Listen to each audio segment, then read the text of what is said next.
Have you ever wanted to be able to listen to a song for 25, 30 seconds and play it? In this video, I'm gonna show you how to do that. I'm Frank Tedesco. I play piano on the internet.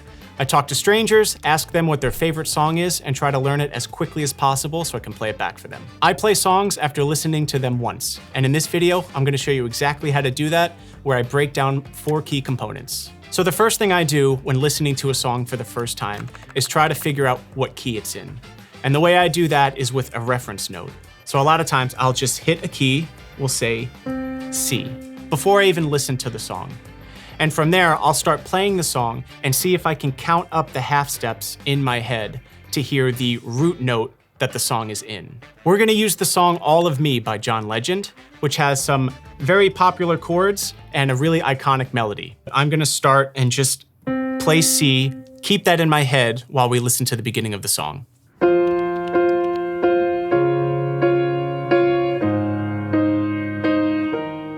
Great.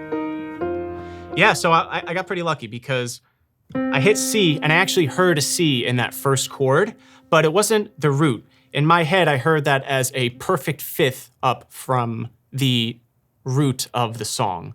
So from hearing this, I heard that a fifth below.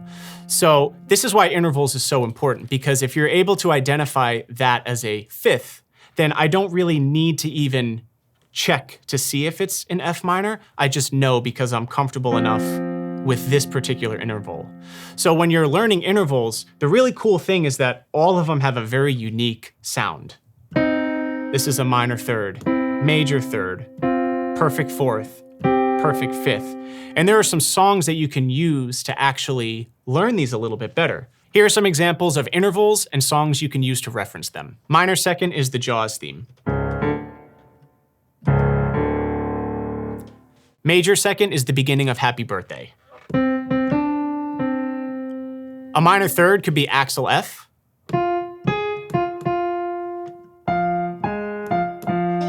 For a major third, we can use O When the Saints.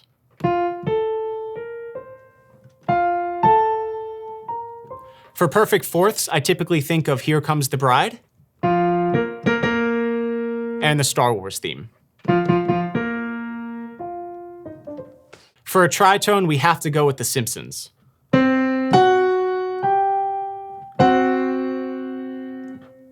Perfect fifth, Twinkle Twinkle Little Star.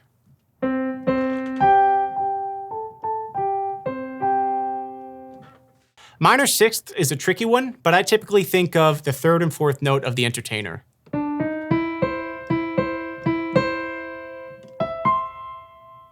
Major sixth, for He's a Jolly Good Fellow.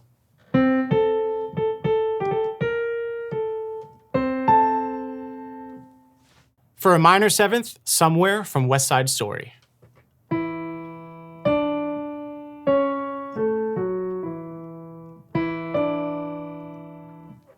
Major seventh, Take on Me.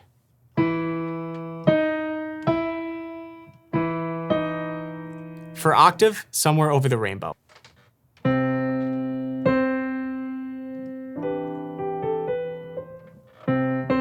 So intervals are crucial because it helps you find the key signature that the song is in, and it also helps you learn the melody. And so we're gonna dive into the full melody soon, but first we have to establish the chords. Once you find the key signature, diatonic chords are really the key to figuring out all of the different types of chords that you'll most likely hear in the song. So in All of Me, for example, we're in F minor.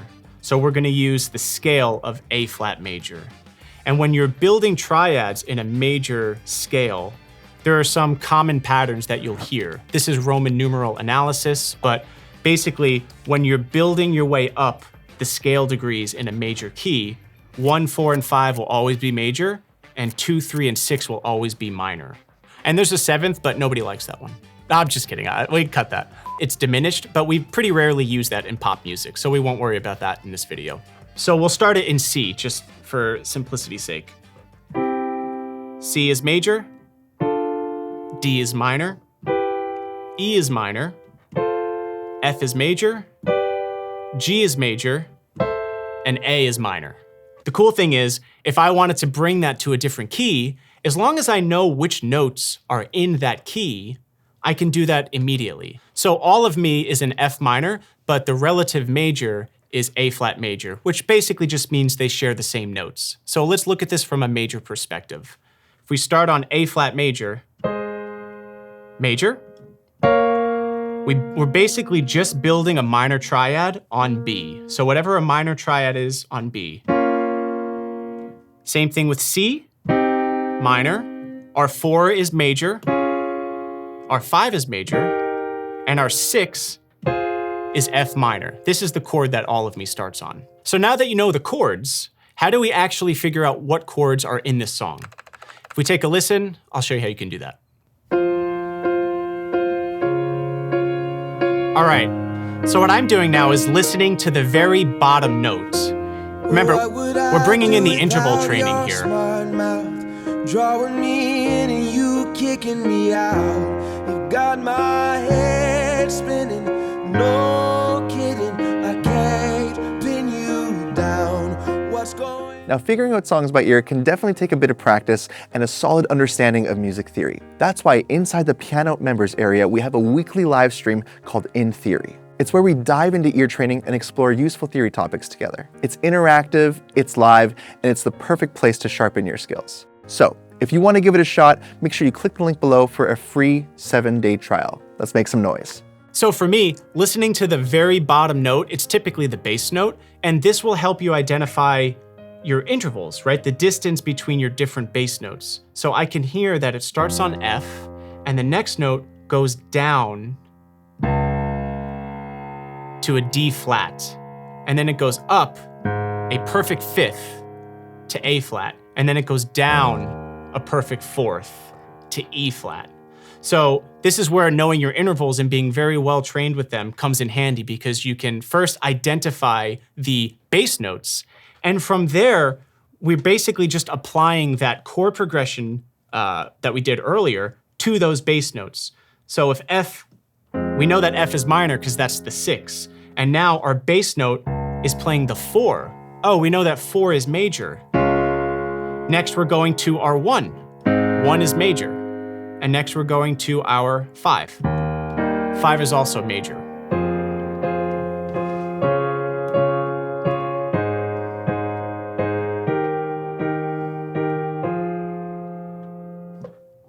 All right, you have the chords, now we gotta get to the melody. With the melody, I tend to hear the note and try to relate it back to the tonic or the root note, which in this case is F. So I don't really hum the note in my head when I'm listening to it. I'm really just firing all cylinders on music theory and listening to the intervals. I always establish the chords first, because a lot of times that adds context to the melody notes. So we're gonna take a listen to the end of the chorus.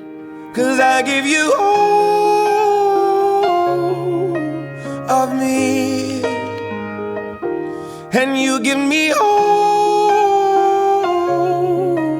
of you. Instead of having to really think about every single note, my ears hear a minor third for the first melody note, and then it hears that I'm basically just going down the scale.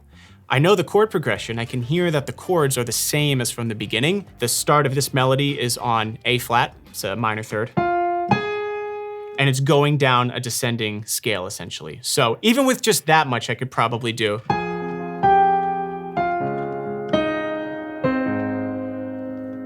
And then sort of just a filler E flat chord. So what I also like to do is, when I just listen to that little intro to, I heard that it was the C. The reason I heard that is because I could tell that the C was a fifth up from F. So it's just referencing that interval training that we did earlier. And I could hear that we were basically just going up the scale and then hitting the minor third, just going down the scale until the C.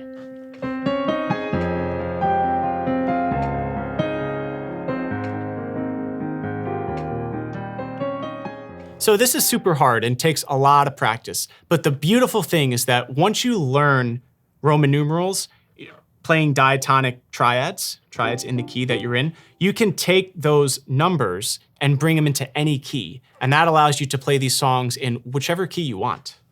For example.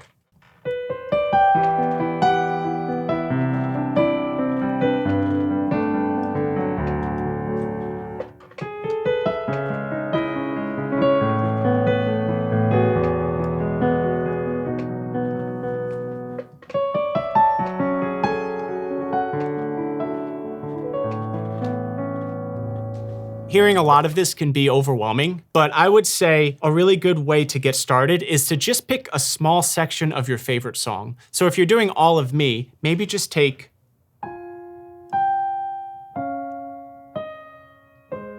just that much.